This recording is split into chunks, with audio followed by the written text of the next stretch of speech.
नमस्कार दोस्तों, आज बात करेंगे डिविजनल चार्ट्स के बारे में। डिविजनल चार्ट्स यानी कि आप षोडश वर्ग आपने सुना होगा और नवमांश के बारे में सुना होगा, खवेदांश और अक्षवेदांश और त्रिमशांश, बहुत सारे ऐसे नाम आपने सुने होंगे। D1, D9, D7, D3, D60, D30, D45 आपने सुने होंगे ये सारे नाम, D12, D16 वगैरह वगैरह। अंशात्मक कुंडली, डिविजनल चार्ट्स, तो ये क्या होते हैं, इसके बारे में बहुत सारी अंधविश्वास लोगों के मन में है, विशेष करके D9 को लेके।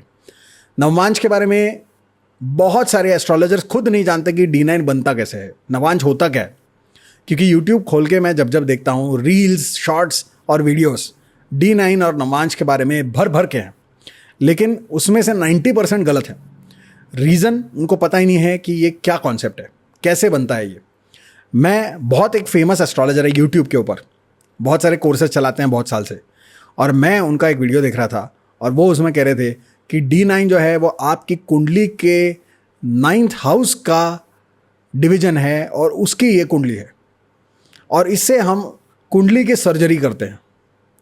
तो बड़ा ही मुझे मतलब जो है हंसी आई कि नवमांश D9 केवल 9वें घर के डिविजन्स नहीं हैं। नवमांश का मतलब है 9th डिविजन्स या 9 डिविजन्स। ज़्यादातर जगहों पे आप जब देखते हैं, सर्च करते हैं, आपको ये मिलता है कि राशि के 9 भाग होने पे D9 बनता है। अब मुझे बताइए, जब आप उनको पूछेंगे कि कौन सी राशि के, तो फिर वो बोलते हैं 9th हाउस की राशि के, कोई बोलता है लग्न के, कोई बोलता है चंद्र राशि के। तो यहाँ पर जाके आपको समझ जाता है कि इनको पता नहीं है कि नवमांश क्या है, D9 क्या है। D9 वास्तव में इसका मतलब ये होता है, नवमांश का मतलब ये होता है, या नवांश, एक्चुअली नवांश ये सही शब्द है, नवमांशा कुछ नहीं होता। ये इंग्लिश में लिखने की वजह से लोग आजकल ऐसा बोलने लगे हैं। नवांश, नवांश का मतलब है 9th पार्ट या 9 पार्ट्स। किसके? सारी राशियों के। तो एक राशि 30 डिग्रीज की होती है, अगर उन 30 डिग्रीज को हम 9 डिविजन्स में बांट देते हैं तो वो एक डिवीजन कहलाता है एक नवांश, और ऐसे ही वो सारे कहलाए जाएंगे। और इसी तरीके से हम दूसरे घर में जो राशि है उसके भी करेंगे, तीसरे में भी करेंगे, चौथे में भी करेंगे। तो 12 राशियों के 9 भाग अगर आप करेंगे तो आपके पास 108 डिविजन्स बन जाएंगे, 108 नवांश होते हैं। अब आपको यहाँ पर कंफ्यूजन होगा कि भाई नवांश कुंडली में तो 12 घर होते हैं, 12 राशियाँ होती हैं और उसमें कुंडली बनाई जाती है, ग्रहों को बिठाया जाता है। तो एग्जैक्टली ये कैसे होता है? आप बोल रहे हैं 108 और यहाँ पे हाउसेस तो है 12। तो आपको थोड़ा सा केपी एस्ट्रोलॉजी अगर पता है तो शायद समझने में आसानी होगी। केपी एस्ट्रोलॉजी में आपकी राशियाँ होती हैं, राशियों में नक्षत्र होते हैं, और जो नक्षत्र होते हैं उन नक्षत्रों को 9 पार्ट्स में डिवाइड किया जाता है, और हर पार्ट को सब कहा जाता है, सब पार्ट, और उसका एक ग्रह स्वामी होता है जिसको सब लॉर्ड कहा जाता है। और जितने भी प्रेडिक्शंस होते हैं केपी एस्ट्रोलॉजी में, उसके अंदर सब लॉर्ड के सिग्निफिकेटर्स को बहुत महत्व दिया जाता है। तो सेम कॉन्सेप्ट है, लेकिन यहाँ पर हम नक्षत्रों की डिवीजन नहीं कर रहे, हम राशियों की डिवीजन कर रहे हैं। और यहाँ पर जो वो पार्ट्स हैं, राशि के पार्ट्स हैं, 30 डिग्री के 9 पार्ट्स हैं। अब इन पार्ट्स को डिनोट भी तो करना पड़ेगा कि कौन से पार्ट के बारे में बात कर रहे हैं हम। हर बार ये नहीं बोल सकते हम कि वो वाला जो पार्ट है वो वाला जो पार्ट है, किस राशि का कौन सा पार्ट है। तो इस तरीके से बात करना थोड़ा कॉम्प्लिकेटेड हो जाएगा। इसलिए उसको डिनोट करने के लिए ग्रहों की जगह पर राशियों के नाम इस्तेमाल किए गए हैं।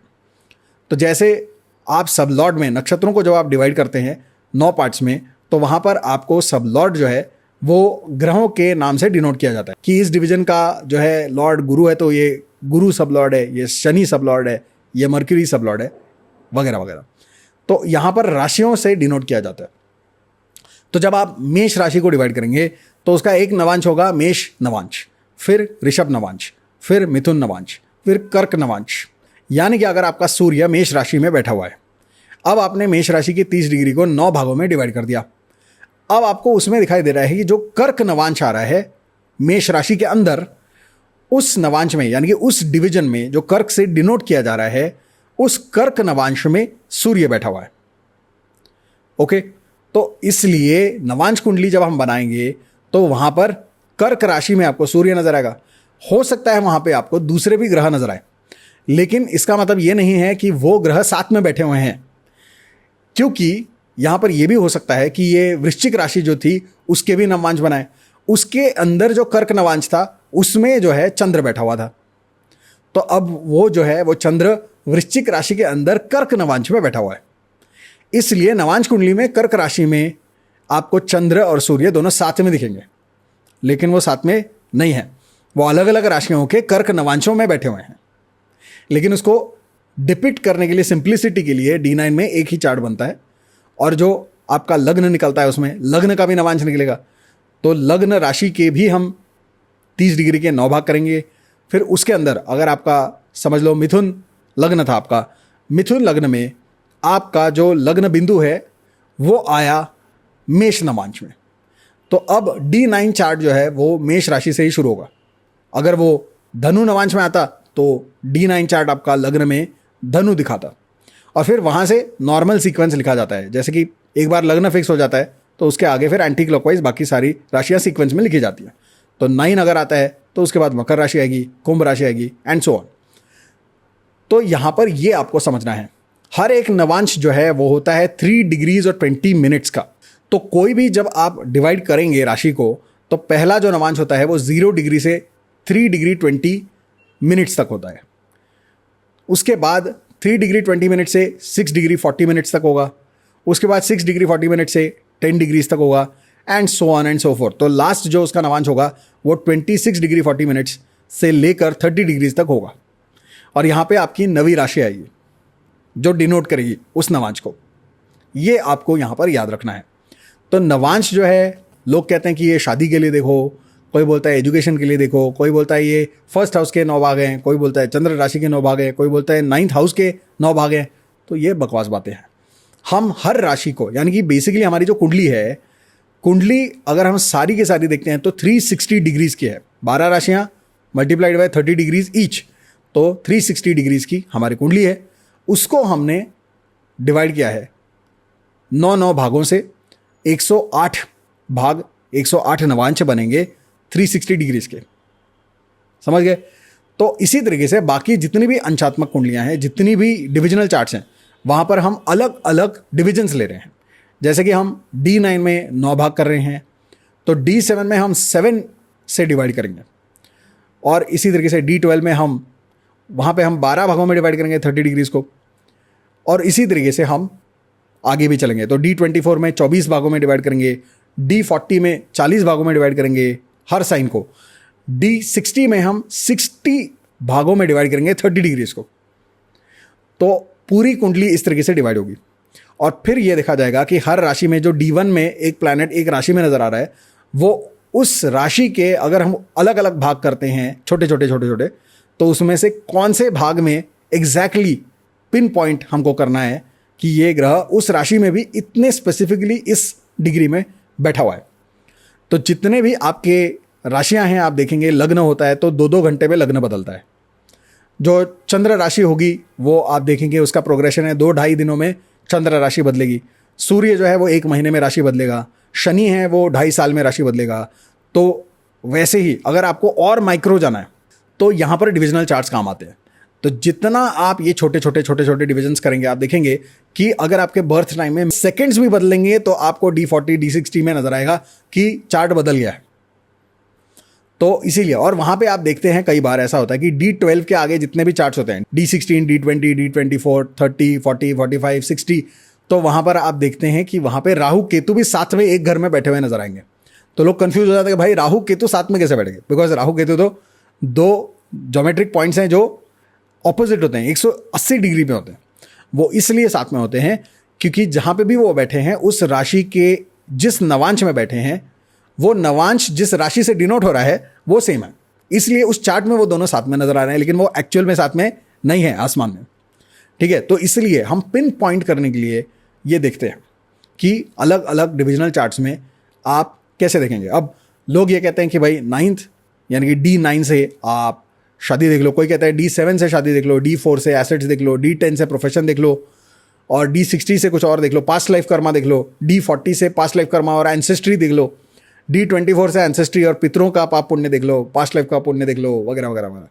तो एक्चुअल में ये सारी जो बातें हैं ये आर्बिट्ररी है, इसका कोई लॉजिक नहीं है, कोई मतलब नहीं है। आप उसी 360 डिग्री को अलग अलग अलग अलग भागों में बांट रहे हैं, छोटे छोटे भाग उसके कर रहे हैं और इक्वल पार्ट्स कर रहे हैं। केपी एस्ट्रोलॉजी में जो है अनइक्वल पार्ट्स होते हैं, तो सब लॉर्ड जो है वो अनइक्वल होते हैं। नक्षत्र के 9 डिविजन्स होते हैं, लेकिन वो 9 इक्वल डिविजन्स नहीं होते, अनइक्वल डिविजन्स होते हैं। यहाँ पर इक्वल डिविजन्स होते हैं और आप बस अलग अलग डिविजन्स कर रहे हैं पिन पॉइंट करने के लिए कि ये जो ग्रह है वो उस राशि की किस नवांश में बैठा है या किस जो है षष्टियांश में बैठा है। तो इससे आपको फल बताने में आसानी होती है, क्योंकि जो है सूर्य बैठा है तो मेष राशि में है तो वो उच्च का है, फिर उसके आप एट्रीब्यूट्स बताएंगे कि ये फायरी राशि है, अग्नि राशि है, तो यह तो एग्रेसिव होगा, ये होगा वो होगा, लेकिन नवांश में वो कर्क राशि में बैठा हुआ है तो इसलिए वो थोड़ा इमोशनल भी होगा, क्योंकि अब वो वाटर साइन में भी है। मतलब मेष राशि के जो नवांश है उनमें जो कर्क नवांश में उसमें बैठा है वो, तो गुस्सा तो वो करेगा लेकिन वो इमोशनल भी है अंदर से। तो इस तरीके से आप उसमें लेयर्स ऐड कर सकते हैं और ज़्यादातर केसेस में आपको एक ही डिविजनल चार्ट का प्रयोग करना चाहिए। यानी कि आप अगर लग्न देख रहे हैं तो उसके साथ आपको सिर्फ एक डिविजनल चार्ट का प्रयोग करना चाहिए। अगर आप बहुत सारे डिविजनल चार्ट देखेंगे तो आप खुद कंफ्यूज हो जाएंगे कि इसका क्या इंटरप्रिटेशन निकालना है, क्योंकि भाई D1 में कुछ और दिख रहा है, D9 में कुछ और दिख रहा है, D60 में कुछ और दिख रहा है, D30 में कुछ और दिख रहा है। तो भाई साहब ये एग्जैक्टली हम बोलें क्या अभी, तो आप ज़्यादा कंफ्यूज हो जाओगे। तो डिविजनल चार्ट्स कभी भी सारे के सारे यूज़ नहीं करने, और ना ही हर डिविजनल चार्ट का कोई एक एरिया ऑफ लाइफ से कनेक्शन होता है। D10 का प्रोफेशन से कोई कनेक्शन नहीं है। आप हर डिविजनल चार्ट में जीवन के हर एस्पेक्ट को देख सकते हो। उस प्लैनेट का एडिशनल एट्रीब्यूट क्या है, उसकी डेप्थ में जाना है तो आप एक्स्ट्रा एक डिविजनल चार्ट देख सकते हो। अब ये आप अपनी पसंद से देख सकते हो, D9 भी देख सकते हो, D12 भी देख सकते हो, D16 भी देख सकते हो, D60 भी देख सकते हो। लेकिन ये कहना कि भाई ये तो पास्ट लाइफ कर्मा दिखाता है D60, इसका कोई लॉजिक नहीं है भाई। सेम कुंडली है, सेम कुंडली को तुमने और छोटे छोटे पार्ट्स में डिवाइड किया है, तो भाई जो सूर्य मेष राशि में बैठा है वो वहीं के फल देगा। अब आप बोलेंगे कि वो D60 में कहीं और बैठा था इसलिए पास्ट लाइफ में ये हुआ था, इसका कोई लॉजिक नहीं है। और ज़्यादातर केसेस में जब आप इतने सारे देखेंगे, यानी क्योंकि षोडश वर्ग हैं, षोडश वर्ग का मतलब होता है कि 16 डिविजनल चार्ट्स होते हैं। अगर आप हर ग्रह के 16 बार देखेंगे कि कहाँ बैठा है, तो भाई आदमी जोशी तो पागल हो जाएगा, क्योंकि वो फल बता ही नहीं पाएगा निश्चित रूप से कि होने क्या वाला है। क्योंकि 16 जगह पे, मतलब 16 डिविजनल चार्ट्स में जो ग्रह है वो ये भी हो सकता है कि 16 बार अलग अलग जगह पे बैठा हो, कुछ जगहों में रिपीट हुआ हो, तो ये तो बताना बड़ा मुश्किल हो जाएगा। इसलिए सारे के सारे डिविजनल चार्ट देखने की ज़रूरत नहीं है। किसी एक एरिया के लिए कोई डिविजनल चार्ट देखना ये भी गलत ही कॉन्सेप्ट है, क्योंकि आप उसी चार्ट को डिवाइड करके देख रहे हो, तो ऐसा तो कुछ होगा नहीं कि भाई ये कुछ और ही बता रहा है ना, नॉट पॉसिबल। वो जहाँ D1 में बैठा है वहीं पे वो दिखाएगा। तो आपको ये समझना है कि D1 इज़ द किंग, लग्ना चार्ट इज़ द किंग, जो होगा लग्ना चार्ट के हिसाब से ही होगा। अब उसकी डेप्थ में जाना है, उसके बैकग्राउंड में जाना है थोड़ा, या उसके पीछे का डिज़ायर देखना है, उसके पीछे की मंशा देखनी है, तो आप जो है डिविजनल चार्ट्स में जाओ। वहाँ पे आपको डिज़ायर्स दिखेंगी, मंशाएँ दिखेंगी, और D1 में उसका कंक्लूजन दिखेगा, फुलफिलमेंट दिखेगा। यानी कि अगर किसी के D9 चार्ट में 7वें घर में मीन राशि में अगर शुक्र बैठा है, तो आप ये कह सकते हैं कि इस इंसान के दिल में ये मंशा है, ये डिज़ायर है कि मुझे ऐसी बीवी मिले कि जो सुपर मॉडल हो, मतलब बहुत ही सुंदर हो, निहायत ही सुंदर। और कई बार लोगों को ऐसा होता है कि उनको चाहिए कोई फिरंगी, मतलब इंडियन लोगों में आप देखेंगे कि उनको कोई ब्लॉन्ड, कोई रशियन, कोई यूरोपियन लड़की उनको चाहिए, अमेरिकन लड़की चाहिए, जिसको वो सुंदर कंसिडर करते हैं। बहुत ही गोरी, बहुत ही सुपर मॉडल टाइप की लड़की चाहिए, ग्लैमरस बिल्कुल, क्योंकि उच्च का शुक्र है D9 में 7वें घर में। लेकिन ये उसकी डिज़ायर है। वास्तव में ऐसा होगा कि नहीं, ये D1 में पता चलेगा।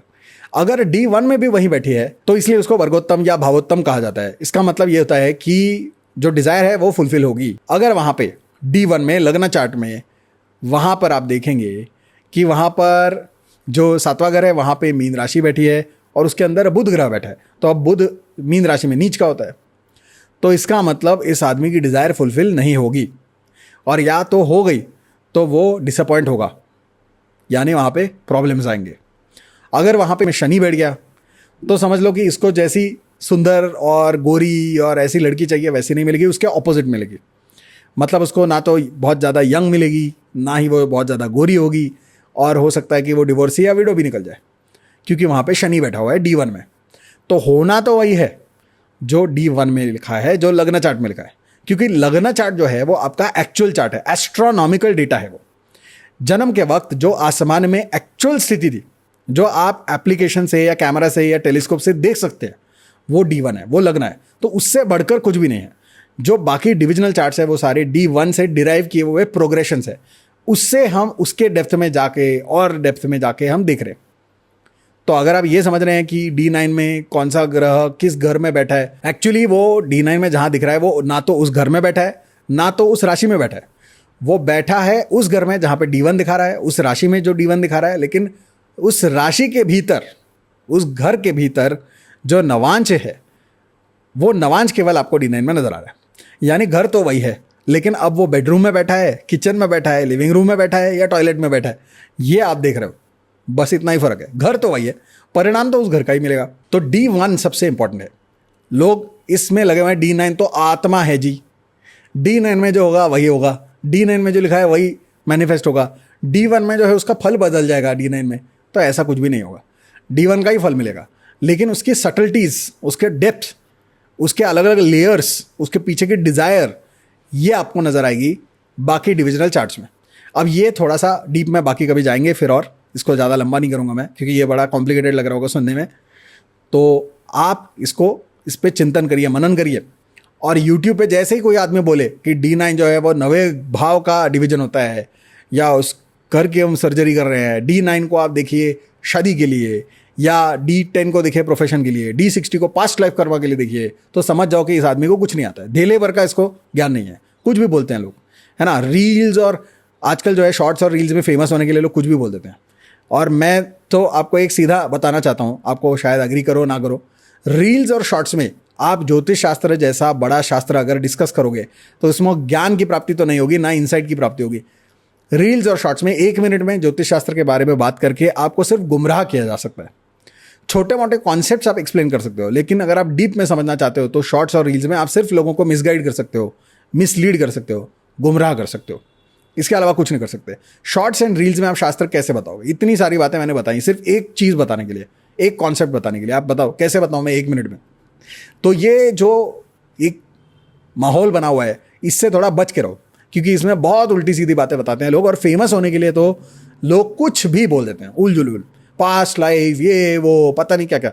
तो लोगों को बड़ा मज़ा आता है ये सुनने में कि यार पास्ट लाइफ, पता नहीं कौन सी देवताएं, और कैसे हम बता देंगे, और पिछले जन्मों का और 7 पीढ़ियों का भी बता देंगे। भाई साहब, पहले अपने जीवन का पता कर लो। जिसको तुम्हारी नौकरी, तुम्हारी गाड़ी, तुम्हारी शादी, तुम्हारी सेहत के बारे में बताने को हो नहीं रहा है, वो आदमी तुमको पास्ट लाइफ के बारे में बता रहा है, ऐसा तो हो नहीं सकता। तो इसको कॉन्सेप्चुअली ठीक से समझो, और फिर अगर करना चाहो तो इस्तेमाल करो। मेरा मानना तो यह है कि जब आप D1 को मास्टर कर लेते हो ढंग से, विथ ऑल द डिटेल्स, और अगर आप राशि, नक्षत्र और पद इनको सही ढंग से मास्टर कर लेते हो, और सारे हाउसेस का कॉन्टेक्स्ट और सवाल का कॉन्टेक्स्ट अगर आपको सही से जोड़ना आ गया, तो आप सिर्फ D1 के बेसिस पे भी सारे के सारे प्रेडिक्शंस बिल्कुल सही कर सकते हो, 100% एक्यूरेट कर सकते हो। अगर आप उसमें डेप्थ या लेयर चाहते हो तो डिविजनल चार्ट भी देख सकते हैं। लेकिन इसमें इतना बहजाने की जरूरत नहीं है कि भाई D9 ही सब कुछ है, आत्मा है, दिल की बात है, घर में क्या रखा है वो भी D9 से दिख जाएगा। भाई साहब, क्या बकवास कर रहे हो?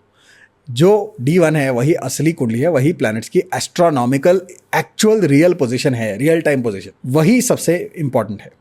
ओके, आई होप कि बहुत सारे मिथ्स यहाँ पर बस्ट हुए होंगे, और ऐसे ही इंसाइटफुल वीडियोस देखने के लिए आप मेरे चैनल को सब्सक्राइब करिए, बेल आइकन को प्रेस करिए। अगर बनना चाहे तो चैनल के पेड मेंबर बनिए, क्योंकि उसमें मैं लाइव सेशंस वापस शुरू करने वाला हूँ, जिसमें एक्सक्लूसिवली मेंबर्स के लिए कंसल्टेंसी होगी ऑन लाइव वीडियोस। तो आपको सबसे पहले अपडेट्स भी मिलेंगे। तो अगर आप करना चाहते हैं तो मेंबर बनिए। तो ये था आउटविटिंग द स्टार्स का और एक एपिसोड, जिसमें आपने समझ ही लिया होगा कि कैसे करना है आउटविट अपने स्टार्स को। तो मिलते हैं अगले एपिसोड में ऑफ आउटविटिंग द स्टार्स। तब तक के लिए may God bless you all.